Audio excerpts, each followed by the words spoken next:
Good day to all of you and welcome to your English class.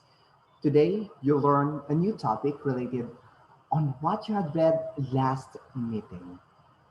And I welcome you all into this session. Okay, let's start and let's dive into the world and let's discover what is tone and mood. But first, let's have this tone. What is a tone? Okay, as I read, tone represents the writer's or narrator's feeling or attitude. The perspective of tone is on the writer or on the persona inside the literary piece.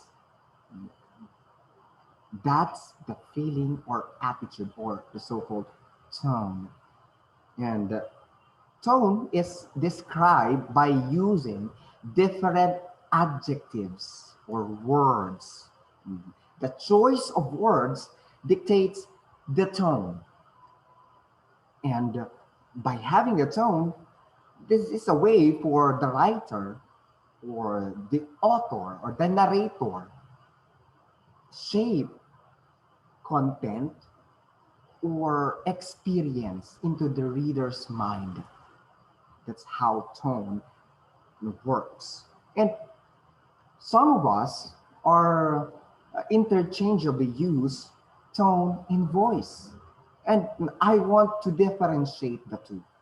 These are their differences to avoid wrong usage of these two words. That voice and tone are totally different, but they are related. Okay, looking on the table, as you can see, at the voice, it is referred to as the author's attitude toward his subject or topic. That's the voice. This is a certain attitude from the author himself about the concept or about the topic on the literary piece. While in the other hand, we have the tone. Tone can be termed as that reflects the mood of the writer. What is the mood of the writer while he is writing that piece? It could be in the form of a song, a poem, or a video clip, or we have this movie. That's the tone. Next difference between voice and tone is this, that voice can be attributed as the writer's representation of truth that he depicts. That this is the thinking of the author or the writer, while the tone only pertains to his attitude. Hmm. What's the attitude of the writer? Is not referring on the topic. It's the voice. On the other hand, understood? I hope you're getting it. Next is this.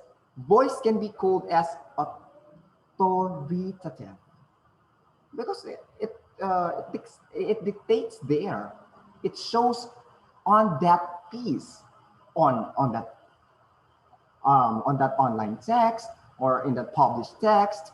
That's it. It's authoritative. It gives you the idea solely based from the author's perspective. Understood? I hope you're getting it. How while in a tone, tone can be as something that is strong because um, both of the reader or the audience could contribute to this tone on the on the attitude or from the attitude of the writer. That's their difference. So you better use these words properly. That voice and tone are different. Yeah, we do have this tone of voice or tone voices, but it's different. In music, we have tone of voice. We do have lots of tones. Understood? Okay.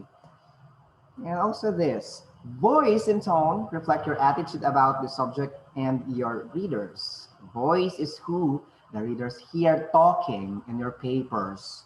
And the tone is the way in which you are doing the writing. I hope you get that sense. Voice can be institutional, academic, or even personal, based from um, the writer's perspective. That's it. About the topic, we are referring about the concept, not the way or how you do the writings, and that's the tone. Your style and attitude toward your subject combine to create both voice and tone. Understood? Okay. Next, sorry, I have in here example of words that you may use to describe a tone. If you're the writer, you need to use these adjectives for you to develop a certain tone. And it's for you to read. There's a lot of words that you may use in describing your attitude. What's the attitude of the written word? And you can use these following. Okay. Next, then as a reader, we must read between the lines because tones could could not speak on itself by just looking on a certain word, a phrase, a sentence, or maybe a paragraph within the context or within the literary piece or in a poem by just looking in only in one stanza. No, you need to read the entire text before you conclude, before you proceed to the tone or the attitude. The connotation is a byproduct of reading the entire text. Before you understand the concept or the attitude of the author or the tone of the literary piece, you need to read that entirely. No. So let's have this. Okay, sorry. Oh. Okay, let's have this poem from Winston Harding entitled Poverty in the 21st Century. And I know you already read this poem by Winston Harding as we tasked you last meeting. Okay, I'll just read it. It's the 21st century. The media displays it day and night. Poverty. Poverty across the globe lies. Poverty cries out from the belly of little boys, little girls, parents too, desperately searching for food, shelter, clothing, for love, companion, for attention. Those with plenty refuse to amend a world haunted by poverty. Is poverty affecting the rich? Are their poverty the same as the poor in financial constraints? Or they too poverty of love? I see poverty in learned. I see poverty in those whose selfish acts are destroying society. I see poverty in all levels of humanity. The world is still an imperfect place, yet life is still beautiful. The wind, the wind blows, we see it not. Give thanks for what you possess. Now go. Help if you can along the way. Help to eradicate poverty in your surrounding. Widen your boundary across your country to nations of the world. Help to fight poverty now.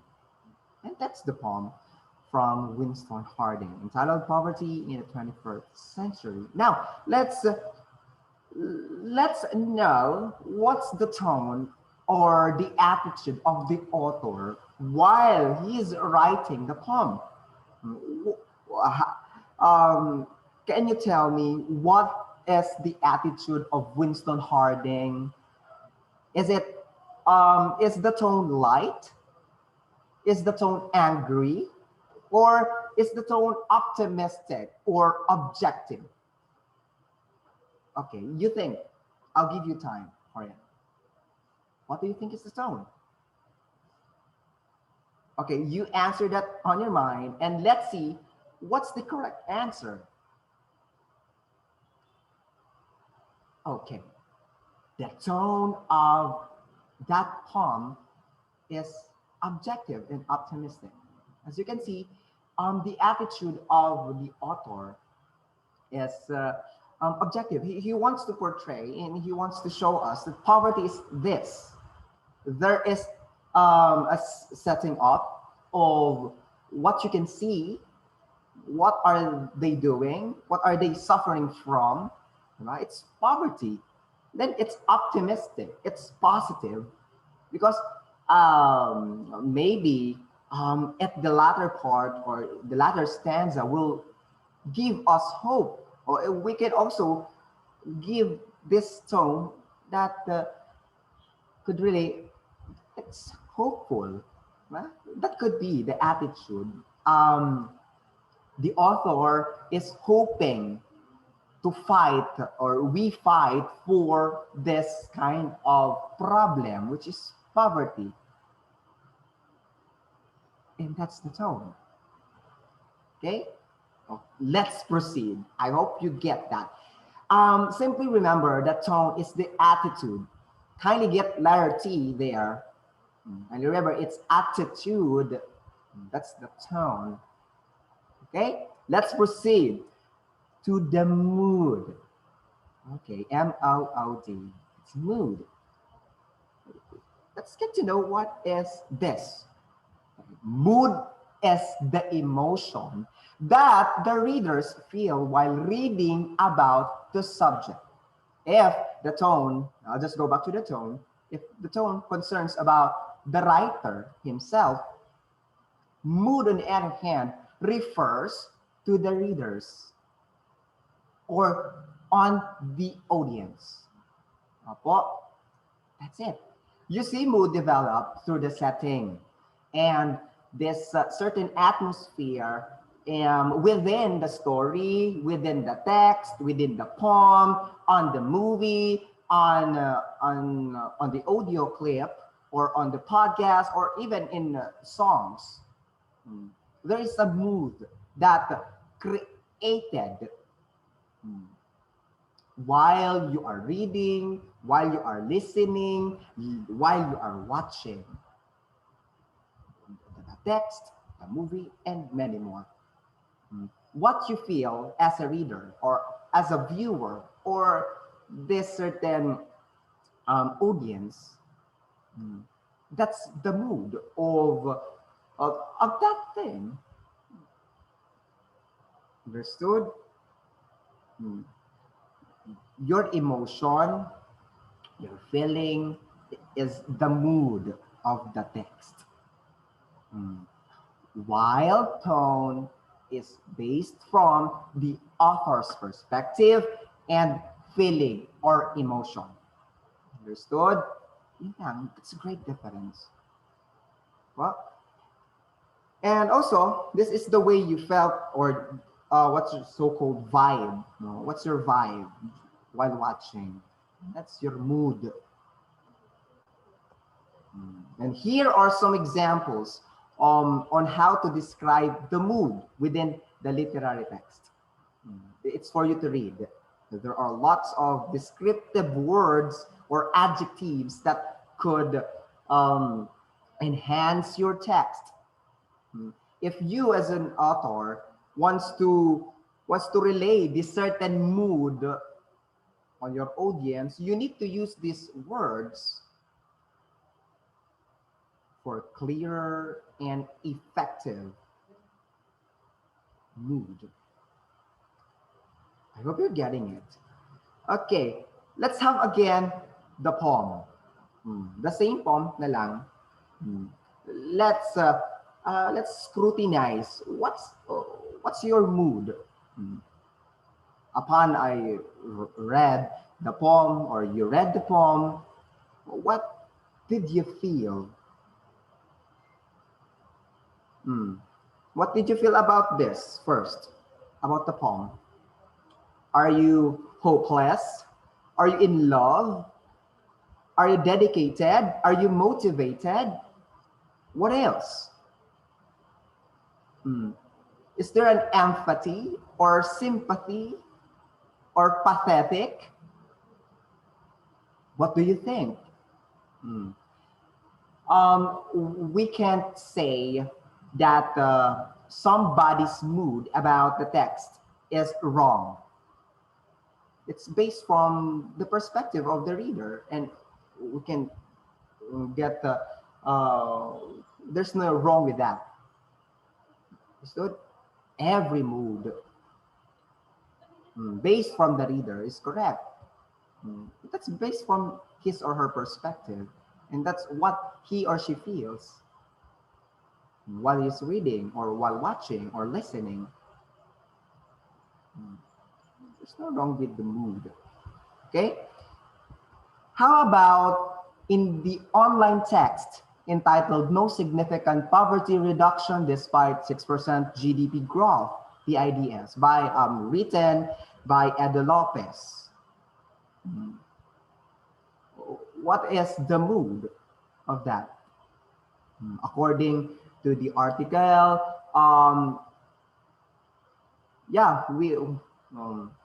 there is an advancement and there's a growth in terms of our economy. There is a rise.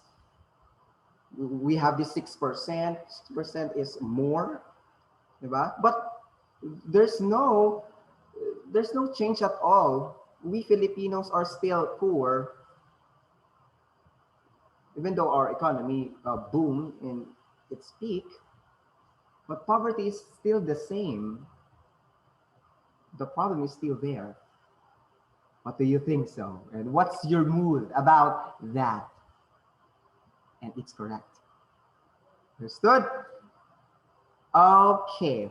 Sige, I just want to ask you, what is the mood? Or how would you describe the mood of the passage, especially the poem? Is it cold? Is it hopeful? Or is it playful? Sige, I'll give you time. Let's see what's the correct answer. It's hopeful. The poem gives us, or upon reading that, there is a hope there. Especially, it shows at the last line. Shows at the last line, help to fight poverty now. It's a calling. There's still hope there. Okay? That's the mood. Okay. Kindly look at this picture. As you can see, the man is talking, and the blue one, the blue man on the other side is just listening. We can compare that into tone and mood. The man who is talking is the tone. That's the perspective of the author or the narrator. It's the tone. While you, as a listener, as a viewer, you develop the mood. That's it. Tone. Mood is the product of tone. What you feel is based from tone. And there are lots of things aside from tone that you could develop this mood. Just like the setting, as I said, it's a building up. It's The setting is an important part of a story because it builds up the story. But the first scene, it creates the atmosphere, what's the day, what's the time, the place, maybe. There's a description on what you can see. Is it dark? Is it gloomy? Is it sunny? That's it. That's another thing that contributes to development of your mood as an audience. Not only tone. And what else? The word choice. That could be the best. As an author, if we want to imply a certain mood, if we want to put something, or if you want to put some mood, now it should be scary, then you use scary words. You need to put some interesting, maybe, that would help them to create their mood. Understood? I hope you're getting it. Okay, let's have this conclusion. Tone and mood is all about feeling and attitude. Don't forget about that. Tone is for the feeling. Mood, sorry, baliktad. Tone is about the attitude, while mood is about the feeling. It's yours and the author. Well, the feeling is yours. The attitude is based from the author. I hope you get it. Next, yeah, they both help creating a meaning, especially in connotation and denotation, maybe. It really helps. Although, yeah, we can say tone and mood are related to each other. They have this certain relation, but it's not the same things. They are not the same. They are different. The perspective of the mood is on the audience or the reader, while the tone is based from the attitude of the author or the writer. I hope you get it. Okay. For your activity, kindly find what's the tone of this line, poem from Anonymous entitled Poverty. Kindly write what is the tone of this poem. How about the mood? Upon reading the poem, the short poem, what do you feel? I'll be asking you next meeting about this. Nor today. Just have this feedback. Understood? It's on your book, by the way, from 222 to 224. And thank you for diving in, and I hope to see you again next session. Goodbye.